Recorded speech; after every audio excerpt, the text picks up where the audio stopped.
अधिकार बड़ा महत्वपूर्ण चैप्टर था। क्यों चैप्टर था?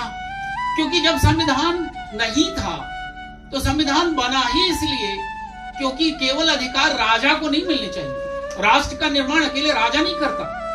राष्ट्र का निर्माण राजा प्रजा की भलाई के लिए करता है, लेकिन वही राजा फिर राष्ट्र का उपयोग करके, पावर का उपयोग करके उस जनता जिसकी भलाई के लिए राष्ट्र बना है, उसी जनता के अधिकार को छीनने लगता था।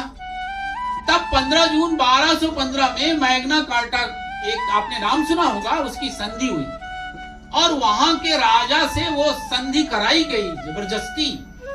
और पहली बार ये प्रावधान किया गया कि कानून केवल राजा प्रजा के लिए नहीं होगा। कानून के दायरे में यदि प्रजा आएगी तो कानून के दायरे में राजा भी है। और एक्चुअल में संविधान निर्माण किसी भी राष्ट्र में इसी कॉन्सेप्ट से आया। तो मूल अधिकार के चैप्टर में भगवान राम रावण वध करके जब वापस अयोध्या आ रहे थे तो उनका चित्र समाहित किया गया। राम, लक्ष्मण और सीता। क्यों समाहित किया गया होगा?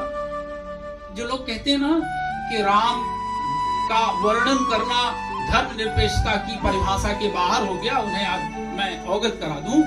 वो इसलिए क्योंकि राम राज्य से बड़ा मौलिक अधिकार देने वाला दूसरा राज्य आज तक हुआ ही नहीं।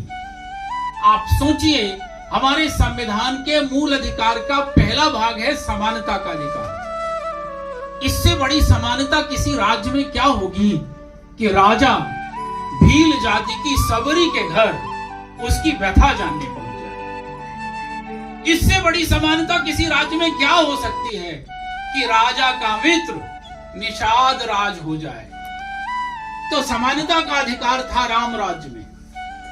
अभिव्यक्ति की स्वतंत्रता जो दूसरा मूल अधिकार है, उसका चरम था राम राज्य में। क्या था कि वहां की जनता को इतनी आजादी थी, इतने अधिकार थे अभिव्यक्ति की स्वतंत्रता के, कि वो सीता जी के बारे में भी टिप्पणी करने में समर्थ थी। और टिप्पणी ऐसे जायज नाजायज नहीं होती थी कि मतलब कह दिया लेकिन मानना नहीं है। राजा मानते थे।